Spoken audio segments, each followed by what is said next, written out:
Hi, it's Mitz from My Life Mitz. Thank you so much for stopping by. Today I'm going to be working on a DIY project that is inspired by Sanna. She is the guest design team member. She posted a blog post about this several months ago, I want to say now, or maybe it was last month. But anyways, it's regarding the clear stamp set that was included in the Stationery Selection box for the month of December, and I thought I would follow along her tutorial. And she made these beautiful little calendars, and I thought it would be great in my journal, especially in my junk journal. I'm just referring to the Hobonichi Tejo to see which calendar layout that I should start off with for the month of March. I didn't make one for January and February because it's already finished, so I decided to just start with March. And the neat thing about the calendar set or the clear stamp set is that it's all laid out for you already, so you don't have to worry about aligning the numbers or anything like that. It's already there. You just have to choose which monthly calendar that you need for the designated month, if that makes sense. And I wanted to also mention that these are manufactured in the United States of America. They were designed by myself here in Japan, but thank you to Sakuralala for the opportunity to be able to bring these to you overseas. They're made right in the United States, and they're very, very nice quality clear stamps. As always, I will mention, or I will link down below the people that I mentioned in the video, so please feel free to check out their shops as well. So now I am finished with stamping all of the months from March to December. I want to add some embellishments here and there.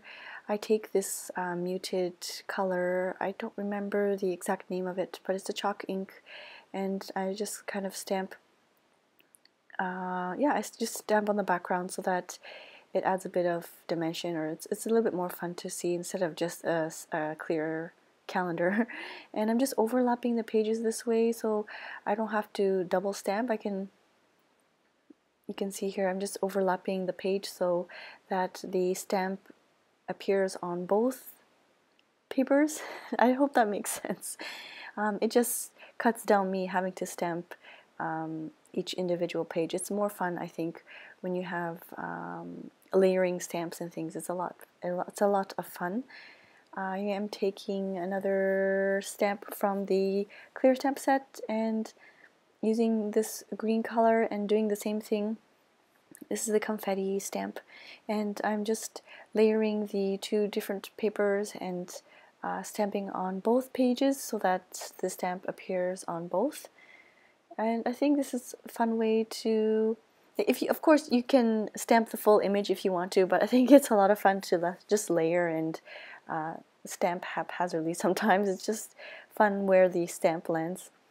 And then this one here is the first original rubber stamp from the Stationery Selection, and I'm stamping that as well as a kind of as a backdrop.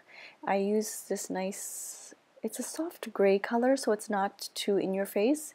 If the ink that you are using is very deep or is very vibrant, you can always stamp off to one page first and do like a second generation or third generation stamp, and that way it'll be nice and light and kind of muted in a way.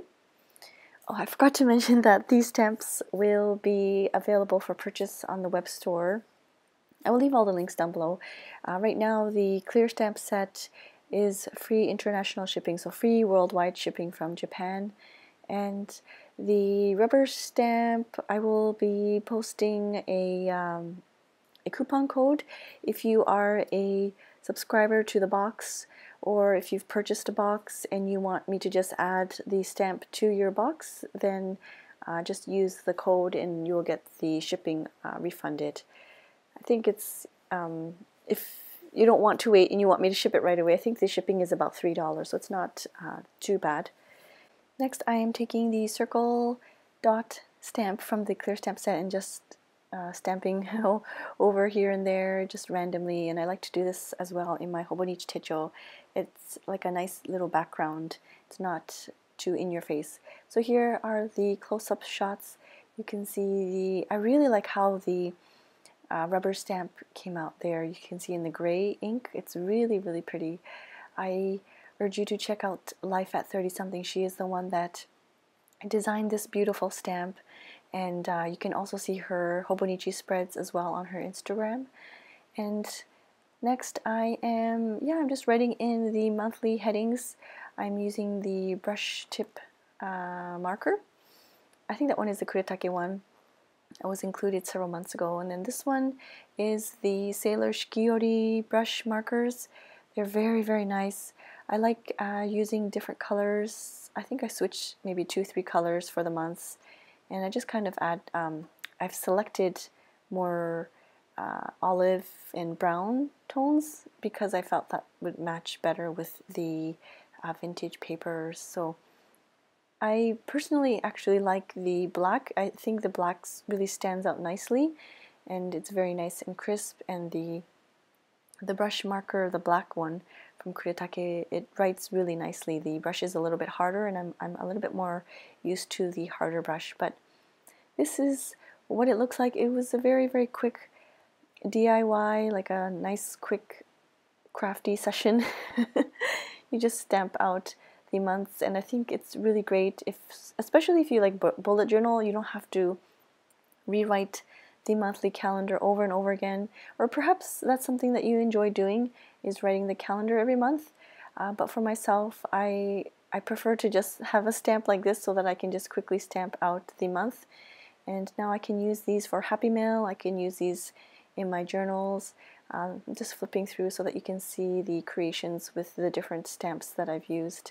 But yeah, if you have any questions, please feel free to leave a comment down below, or you can email the Stationery Selection. I'll leave all the information in the description box down below.